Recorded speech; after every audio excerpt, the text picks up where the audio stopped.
আসসালামু আলাইকুম।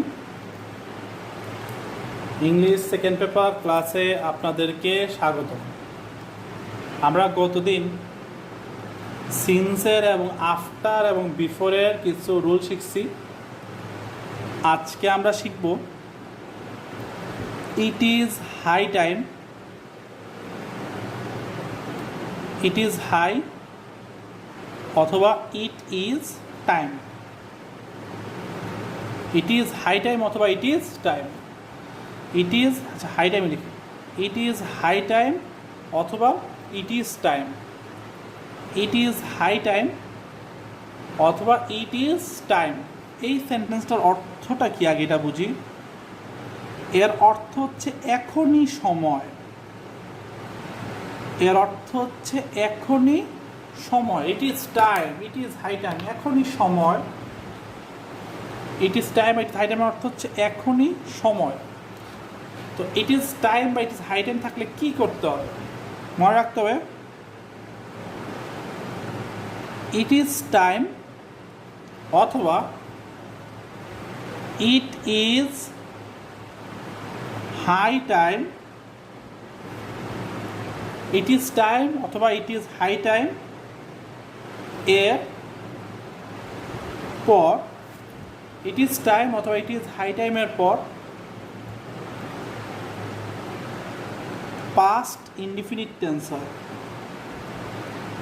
Past indefinite tense হয়। It is time, it is high টাইমের পর পাস্ট ইনডিফিনিট টেন্স হয়। যেমন ইট ইজ টাইম, এটাই সময়, we stop corruption. It is time we stop corruption. এখনই সময় আমাদের কি বন্ধ করার। It is time we stop corruption. এখনই সময় আমাদের দুর্নীতি বন্ধ করার। It is time, it is high টাইমের পর কী হয়, পাস্ট ফর্ম হয়, পাস্ট ইনডিফিনিট টেন্স হয়। তাহলে যে স্টপটা আছে এই স্টপটা হয়ে যাবে স্টপড, STOPPED, স্টপ। স্টপটা হয়ে যাবে স্টপ। তাহলে it is time, it is high টাইমের পর পাস্ট ইনডিফিনিট টেন্স হয়। তাহলে ইট ইজ টাইম এর পরে আমার উই স্টপ আছে, স্টপটা হয়ে যাবে স্টপ। ঠিক আছে, এইটা হচ্ছে প্রথম রুল, ইট ইজ টাইম বা ইট ইজ হাই টাইমের পর। ঠিক আছে, তাহলে আমরা কী শিখলাম, এটা ইট ইজ টাইম বা ইট ইজ হাই টাইমের পর মূল ভার্বের পাস্ট ফর্ম বসে। আচ্ছা, আমরা যদি লিখতাম it is high time, it is HIGH, high time, it is high time, এটাই উপযুক্ত সময়, এখনই সময়। ঠিক আছে, উই, ঠিক আছে, go for a picnic. Picnic এখনই উপযুক্ত সময়, এখনই সময় আমাদেরকে একটা পিকনিকে যাওয়ার। তাহলে যেখানে গো আছে, গো থেকে কি হয়ে যাবে, ওয়েন্ট, WENT, ওয়েন্ট। তাহলে ইট ইজ হাই টাইমের পর গো থাকলে কি হয়ে যেতেছে, ওয়েন্ট হয়ে যেতেছে। ঠিক আছে, আমরা আরেকটা রুল দেখি, আরেকটা একটু দেখা ফেলাই। মনে করেন আমরা বললাম ইট ইজ টাইম, এইটাই উপযুক্ত সময়, উই গিভ আপ স্মোকিং। এখনই সময় আমাদেরকে স্মোকিং ছাড়তে হবে। এখনই সময় আমাদেরকে কি ছাড়তে হবে, স্মোকিং। তাহলে গিভের পাস্ট ফর্ম হচ্ছে গেভ। তাহলে গিভ থেকে কী লিখতে হবে, গেভ, GAVE, গেভ। তাহলে it is time we gave up smoking. It is time we stopped corruption. It is high time we went for a week picnic. It is time we gave up smoking. এভাবে আমাকে answer দিতে হবে। অর্থাৎ যেখানে আমি ইট is time পাবো, ইট is time পাবো, ইট is high time পাবো, আমি কী করব, যে সেন্টেন্সটা আছে, যে ভার্বটা আছে, ভার্বটার পাস্ট ফর্ম লিখবো। গো থেকে ওয়েন্ট হয়ে গেছে, গিভ থেকে গেভ হয়ে গেছে, স্টপ থেকে স্টপড হয়ে গেছে। আশা করি আপনারা আমাদের ইট ইজ টাইমের রুলটা বুঝছেন। আমরা আসার পরের রুলটা শিখবো লেস্ট নিয়ে। আমাদের পরের রুলটা হচ্ছে লেস্ট। লেস্ট শব্দের অর্থ কি? লেস্ট শব্দের অর্থ হচ্ছে নতুবা। আমরা যেটা সহজ ভাষায় বলি নাইলে, ঠিক আছে? আমরা কই না যে এই কাজটা করো নাইলে আমি কষ্ট পাইবো, এইভাবে যাও না, এখানে যাও না, নাইলে এটা হইব। তো এই যে আমরা নাইলে বা নতুবা কথাটা ইউজ করি, তো এটার বাংলায় এটাকে নাইলে বা নতুবা বললেও ইংলিশে এটাকে ডাকা হয় কি? ইংলিশে এটাকে ডাকা হয় লেস্ট, ঠিক আছে? তো লেস্টের পর কি হয় মনে রাখবেন, লেস্টের আগে যাই হোক না কেন, লেস্টের পর সাবজেক্ট প্লাস শুড, লেস্টের পর সাবজেক্ট প্লাস শুড বসে। লেস্টের পর সাবজেক্ট প্লাস শুড বসে। তাইলে যেমন আমরা যদি লিখি walk fast lest you should miss the train, you should miss the train, TRAIN। Walk fast lest you should miss the train, তাড়াতাড়ি হাঁটো নাহলে তুমি কি মিস করবা? ট্রেনটা মিস করবা। Walk fast lest you should miss the train. তাহলে walk fast লেস্টের পরে কী হইতেছে? শুড আসতেছে। তাহলে মাথায় রাখতে হবে একটা জিনিস, শুডের পর ভার্বের কোনো পরিবর্তন হয় না। ভার্বের কোনো পরিবর্তন হয় না। শুডের পর ভার্বের কোনো কি হয় না? পরিবর্তন হয় না। শুডের পর ভার্বের কোনো পরিবর্তন হয় না। শুড এর পর ভার্বের কোনো পরিবর্তন হয় না, এই কারণে মিস থেকে মিস থাকছে। তাহলে আমরা একটু দেখি,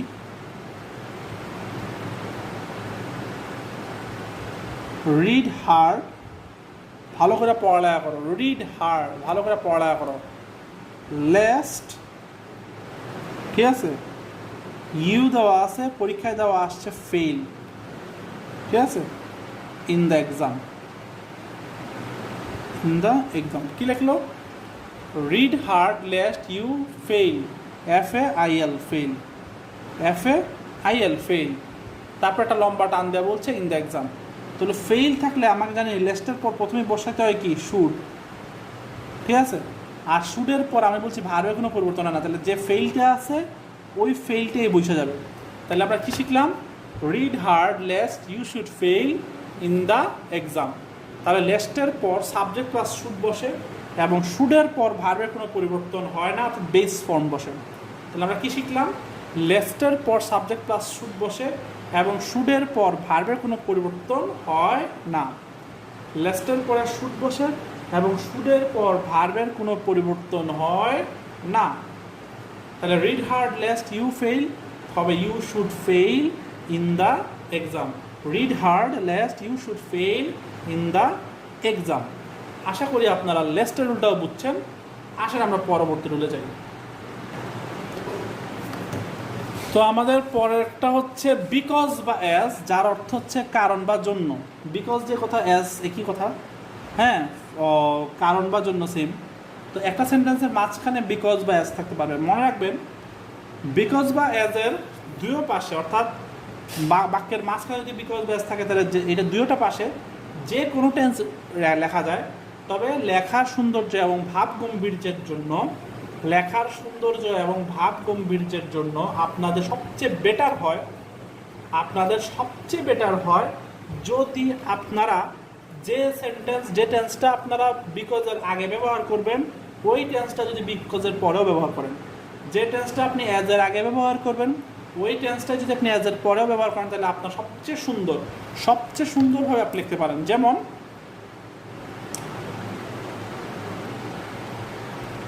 Rohim cannot come to the meeting. Rahim can not come to the meeting. Rahim মিটিংয়ে আসতে পারে নাই। Because BECAUSE because he dash be দেওয়া আছে ইল অর্থ হলো অসুস্থ, ILL ইল। তাহলে Rahim can not come to the meeting, Rahim মিটিংয়ে আসতে পারতেছে না বিকজ হি ড্যাশ ইল, কারণ সে কি অসুস্থ।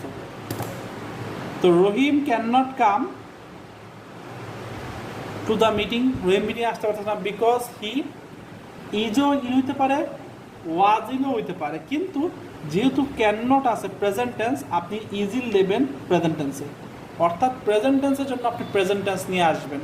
এটা হচ্ছে সবচেয়ে সুন্দর। তো আমি যদি দেখতাম Rahim can not come to the meeting because he was ill, তাইলে কিন্তু আপনার মার্ক কাটবে না, ঠিক আছে। আপনি এখানে ইজ দিলে বেটার, ওয়াজ দিলেও হবে, তবে ইজ দেওয়াটা বেটার, কারণ আপনার বিকজ বা অ্যাজ এর আগে যদি প্রেজেন্ট টেন্স হয় পরে প্রেজেন্ট টেন্স লিখবেন, বিকজ বা অ্যাজ এর আগে যদি পাস্ট টেন্স হয় তাহলে আপনি পরে পাস্ট টেন্স লেখেন, বিকজ বা অ্যাজ এর আগে যদি ফিউচার টেন্স হয় আপনি পরে ফিউচার টেন্স লেখেন। এটা হচ্ছে সুন্দর। অথবা আপনি যে কোনো টেন্স ইউজ করতে পারেন, তবে সুন্দরের জন্য আপনি এই কাজটা করবেন। আরেকটা যদি রুল আমরা দেখি, তাহলে দেখেন কীরকম হয়।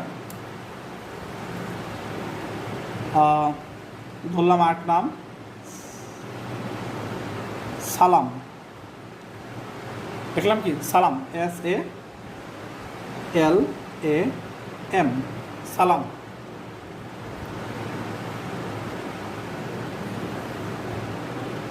সালাম ইজ নার্ভাস, সালাম ইজ নার্ভাস অ্যাজ, ঠিক আছে, হিজ রেজাল্ট,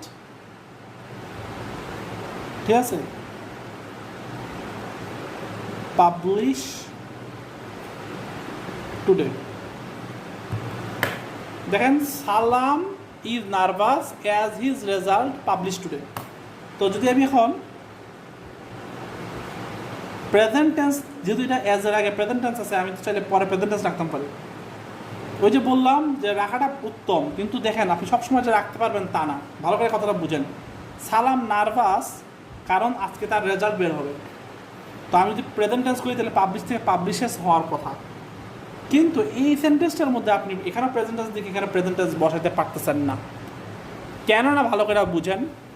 সালাম হচ্ছে নার্ভাস কারণ আজকে তার রেজাল্ট দিবে, না রেজাল্ট দিয়ে দিছে, রেজাল্ট দিয়ে দিলে তো আর সে নার্ভাস হতো না, তাহলে তার রেজাল্ট এখন দেয় নাই, এই কারণে সে নার্ভাস। তো দিবে ইংলিশ কিন্তু ফিউচার টেন্সে চলে যায়। কোনো কিছু যদি আমি বলি দিবে, দিবে কিন্তু একটা ফিউচার টেন্স, দিবে কিন্তু একটা ফিউচার টেন্স। তা আমার যে কথাটা ছিল যে আপনার অ্যাজ বা বিকজের আগে যদি প্রেজেন্ট টেন্স হয় পরেও প্রেজেন্ট টেন্স হবে, কিন্তু আপনি যদি এখানে এই সেন্টেন্সটা একটু ভালো করে খেয়াল করেন, এই শর্তটা যদি এটা পূরণ করেন তাহলে সালাম নার্ভাস কারণ আজকে তার রেজাল্ট দেয়। যদি আমি অ্যাজ এর আগে প্রেজেন্ট টেন্স দিই তাহলে অর্থ দাঁড়াচ্ছে সালাম is nervous as his result publish today, এর অর্থ দাঁড়াচ্ছে সালাম নার্ভাস কারণ আজকে সালামের রেজাল্ট দেয়, কিন্তু আমার কথাটা হবে রেজাল্ট দিবে ফিউচার টেন্স। তো সবসময় যে আপনি প্রথম রুলটা বসায় দেবেন যে বিকজের আগে প্রেজেন্ট টেন্স ছিল পরে প্রেজেন্ট টেন্স, এটা নাও খাটতে পারে, ঠিক আছে। আপনাকে একটু বুদ্ধি করে অর্থ বুঝা টেন্স বসাইতে হবে। বিকজ বা অ্যাজ এ বেলায় উইল পাবলিশ শব্দের অর্থ হলো রেজাল্ট দিবে।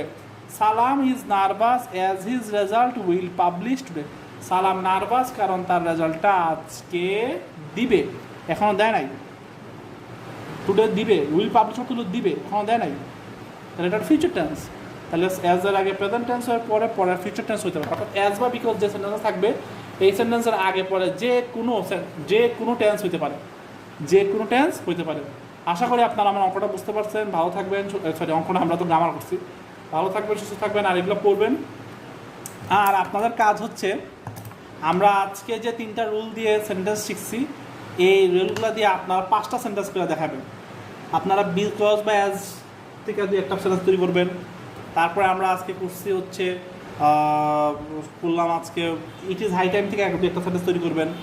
তারপরে আমরা আজকে করলাম কি, আমরা আজকে করলাম লেস্ট করছি, লেস্টের থেকে একটা সেন্টেন্স তৈরি করবেন। কইরা আজকে আপনাদের কাজ হচ্ছে আমাকে 5টা সেন্টেন্স করে দেখাবেন, ঠিক আছে। আশা করি আমার পড়াটাও বুঝছেন, পড়বেন। কিন্তু আপনারা অফলাইনে, যদিও আমরা অফলাইন করার পর আবার অনলাইনে করে ফেলেছি, তো আমি দেখছি যে অনেকেই আগে যেভাবে পড়তেন আপনারা এভাবে পড়তেছেন না, আপনারা আগে যেভাবে পড়তেন ওইভাবে পড়তেছেন না। আমি এখনও বলতেছি বি কেয়ারফুল, আপনারা কিন্তু পড়তেছেন না। আপনাদের জন্য আমরা অনলাইনে পড়ালেখা রাখছি, কারণ আপনারাই যদি অনলাইনে ক্লাস না করেন তাহলে আমার এই এত কষ্ট করে অনলাইন ক্লাস নেওয়াটা ব্যর্থ হয়ে যায়। তো আপনারা অনলাইনে ক্লাস করবেন এবং হোমওয়ার্ক করবেন, ভুলে শুদ্ধে করবেন, আমাকে দেখাবেন। আপনাদেরকে হোমওয়ার্ক দেখানো না আসলে খারাপই লাগে, হোমওয়ার্ক টোমওয়ার্ক দেখাবেন। ভালো থাকবেন, সুস্থ থাকবেন, আমার জন্য দোয়া করবেন। আলহামদুলিল্লাহ, আসসালামু আলাইকুম।